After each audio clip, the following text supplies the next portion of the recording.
Sometimes we get to certain places, I remember back through the years, and just stop, and I felt like I needed to go from where we are. And I just always tried to have a heads up on what the Lord wanted me to do and when He wanted me to do it. I wish that I could begin to learn how to operate stuff. That's what I wish. Blinking. Now I push it on full, now it's a steady. I just set it right there. Will it explode in a minute? I pour some of this stuff on it right here.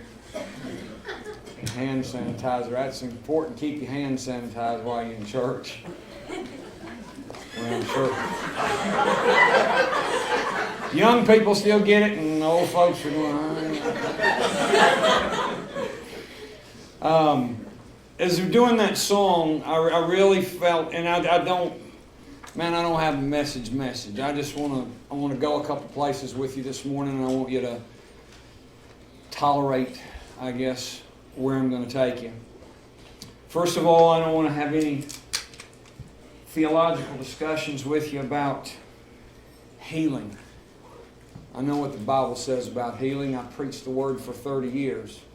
The Bible tells me that He is Jehovah Rapha, the Lord our God, who heals. I have no doubt in His ability to heal me instantaneously. I have no doubt in His ability to heal me through a process.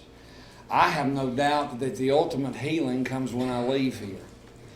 What I want to share with you right now is not necessarily even about life or death. It's about living. And what I felt like I heard the Lord say to me, and it was odd because my son had just actually, he and I got the doctor's report that this was a stage 4 cancer. By the way, I'm learning a lot of things. I don't necessarily want to, but I'm learning them anyway. That if it shows up in more than one place, it's automatically stage 4. So stage 4 doesn't mean the end of the world. I didn't receive that as a death warrant. I didn't receive that as a death certificate. I didn't receive it as anything but, oh well. And my son was with me, and it probably wasn't 2 minutes later that Ryan Hoover walked in the room. And when he did, it made me realize that the issue of what we deal with on a day-by-day basis is how we live. It's how we live for today. My perspective has never been the same. At any other time that I've preached during 30 years has never been the same. Because all you well-meaning saints of God and all you who love the Word, and I love the Word, but I'm telling you there's a good chance that I may be on the other side of eternity this time next year. To say I'm not puts myself in the position of God. Who are you? Where were you when I created the earth? What are you going to tell me to number my days? So just like I'm not going to let any of you number my days, I'm not going to let a doctor from oncology number my days. Am I clear with everybody? I just want us all to get on the same page. I think it helps if we're all on the same page. I love life. I love being here today. I love being alive. I look around at people who mean more to me than they could ever know. So this whole thing is about life. And it's about being willing to get up every morning and to fight. When you have the opportunity to look at people and answer the question, how are you doing today? You have an opportunity to say a whole lot. Am I doing fine? No. As Val Kilmer said in that famous part, I'm dying. How are you? But right now, I live. Come on. That's Are you, all of us. Are you listening to me? And right now, you live. There's not a soul in this building has the guarantee, I don't care what you confess, there's some confession Christians that went to church this morning and didn't make it. They were killed in automobile accidents, loved Jesus just as much as I ever loved him. Now, if y'all don't believe that, I'm sorry. I don't know what book you're reading out of. Come on. But it's living in a state of being appreciative that God loved me enough. I want all you guys from Rec. God, if y'all hadn't have come, I'd have been fine. Stand up. I want everybody from Rec to stand up. I want everybody that knows me from Rec to stand up. Wives too, spouses too.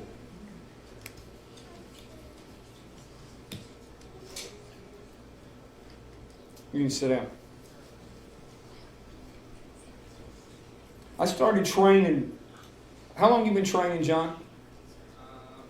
About 6 years. 6 years. I started down at Mike's place. And then when Mike moved over to Ryan's and moved over there, met some of the most phenomenal people that God has ever sent into my life. And I'm telling you, I believe that deep within me, the warrior spirit that I know that is there that the Lord gave me was pushed by these men and instilled me to fight. I am a fighter. Just for the fun of it, I'll tell you this. I asked this doctor, I said, how could this thing have gotten this far and me not know about it? You know what he said to me? I took that treadmill thing, man. Oh, I'm tough on treadmill. You do that heart thing? Yeah, man, put me on. What you got to have? 138 heartbeats a minute for 1 minute. We'll knock that out. You just tell me. Up to 152, Mr. Henderson. Keep going. How many more you need now? 2 minutes. You tested with the heart of a 43-year-old man.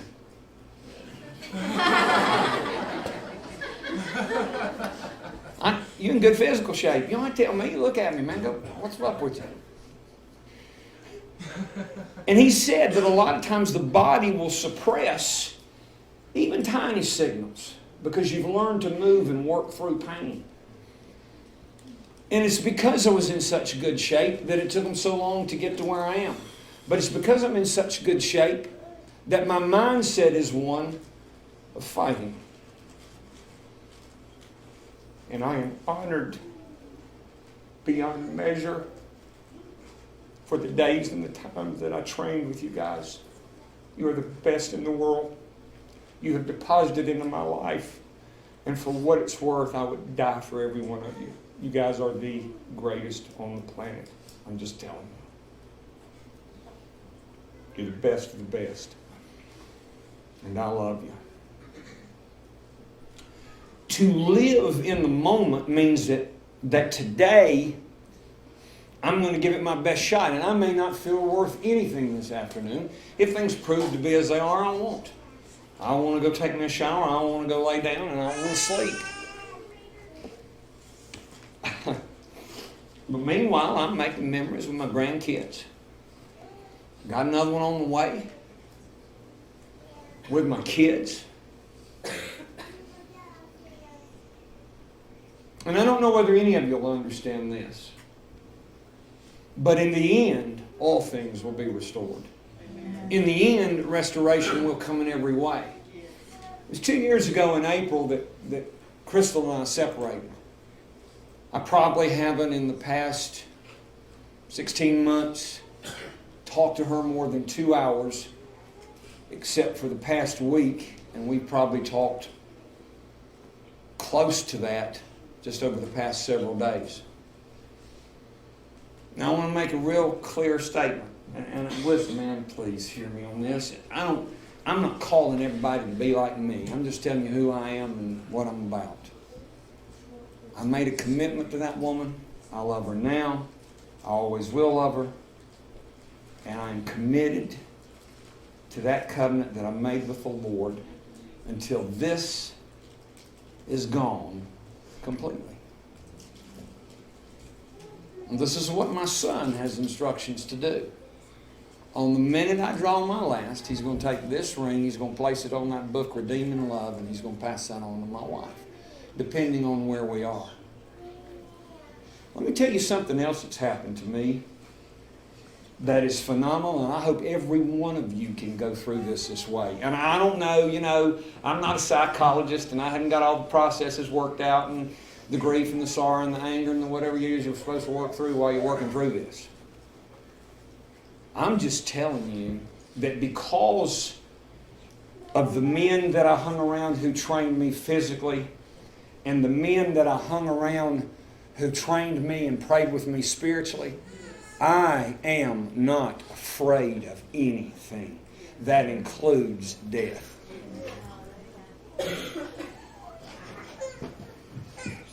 I just got to read this to you because it says it all.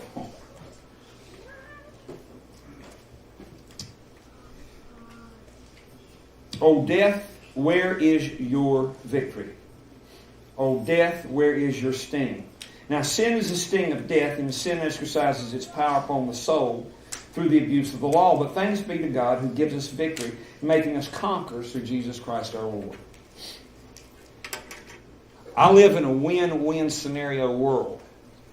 Do you know how many men or women would love to have this opportunity to stand before the people that have influenced his life the greatest and do what I'm doing today? Gosh. I mean, there are not enough words.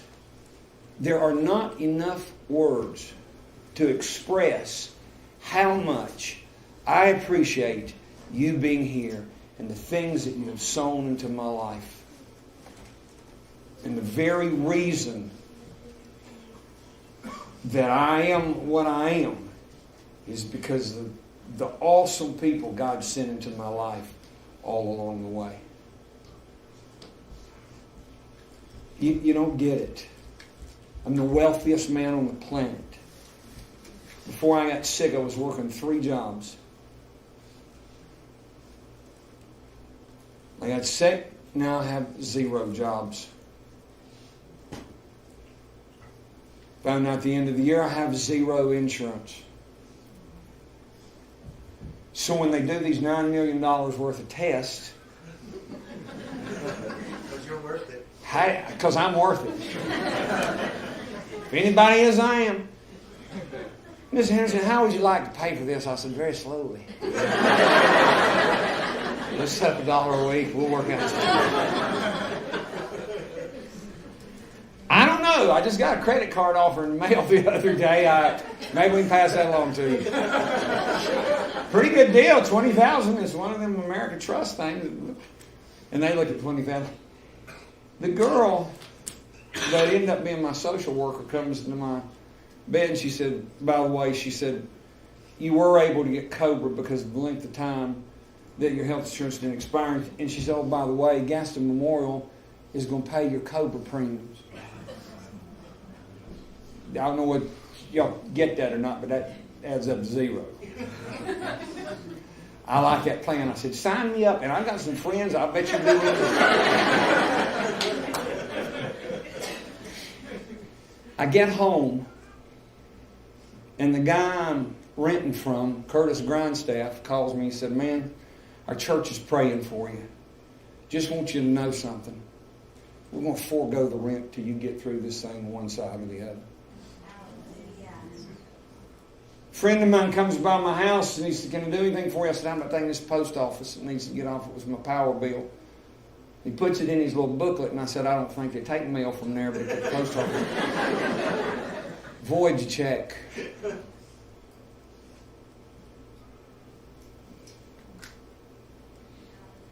I get up in the morning, every morning, and I see the sunrise. And I think about Marley and Maya, how sweet they are, and the preciousness of being able to hold them. And as I watched the sun come up through my window, my little old turtle Chris that I tried to kill. I had a turtle this big, man, and I didn't know you're supposed to feed them.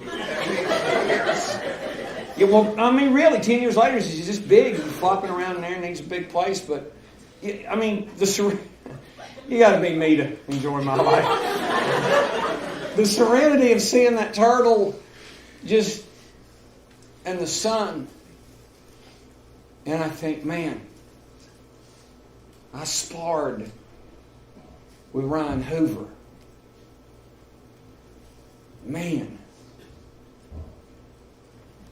I learned that from Don Costa. I'm still trying to figure out what it is I've learned from Mike, but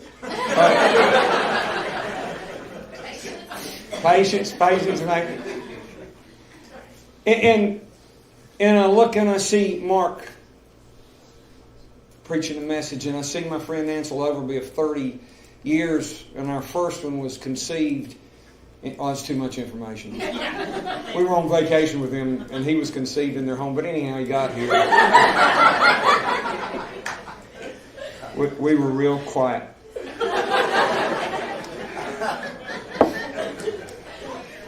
You know I've always been open and transparent with you guys. Why stop now? Why find out information you'll use in a scandal later? The life that God has given me to face is the people. Every single solitary day of my life gives me reason to rejoice. And I know it's not a long time to listen to me. Y'all really going to be in trouble if this thing goes away and I got another 15 years because we'll have to do it again. We may just rerun some of the same stuff. But the point is, I've had a good ride. I've been blessed. I've been surrounded by some of the finest people in the world, people who love me. Is this a farewell speech? If you want to make it that, you can make it anything you want to make it. I tend to make it another day of living. I'm sorry I was in that radio era, and I promise Seth I won't do it to you. I won't add another song. You know, we're talking about songs. I started out with 2. I don't think there's about 78 now, so if y'all want to come in a good concert. Just kidding. But There's 6. Yeah.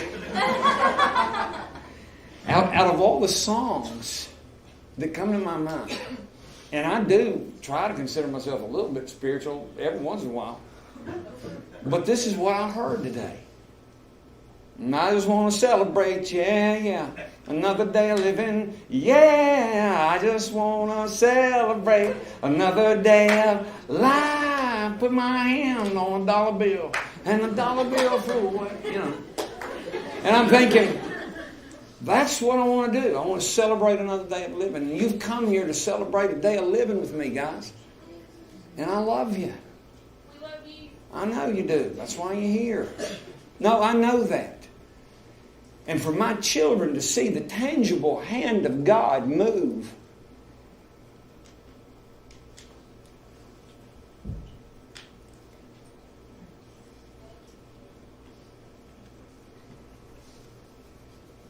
I love you guys. I love you. You'll do good without me. Look at me. Stand up, Ruth. Just stand up. Just stand up. Turn around. Turn around. Y'all know my boys here. Hey, if they need a helping hand and they call on you, help them out, okay? The good kids. I've said all I need to say except for this. There will never be another time or a moment in time like this. Our desire in this church was to build it debt-free, not to ever borrow any money. And Mark tells me this year that we're going to be in this church debt-free and we've never borrowed any money. Ever. What an awesome accomplishment, I think.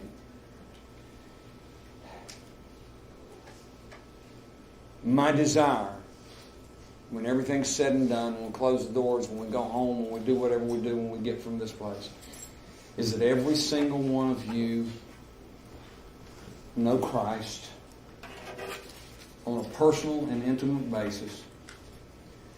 Because I do want to hang out with you again. And I want to tell you something else. I want to hang out with you some more while I'm here. So I want you to help me celebrate my life. And if I happen to not return your call, maybe it is a rough day. Maybe it is a hard day. And I don't know what I'm going to do next week. I know I got 4 days of radiation treatment coming up. It's turned out to be kind of rough on me. I ended up getting a tad bit sick every day, but it's nothing major, nothing that I can't fight through, nothing that I can't work through. And the medication that I'm on it wears me out. It makes me tired. I like to rest a lot, and I like to sleep a lot. Of course, that didn't change much because from what I gathered, preachers just work 1 day a week anyway. So Hey, I've still been able to fit right into the schedule on it. That's a big farce. But I don't know how to embrace all of you, and I don't know how to tell all of you. So I have this forum to do so, and there's nobody like you. There is nobody like you. And I praise God for you guys, and you're the best of the best.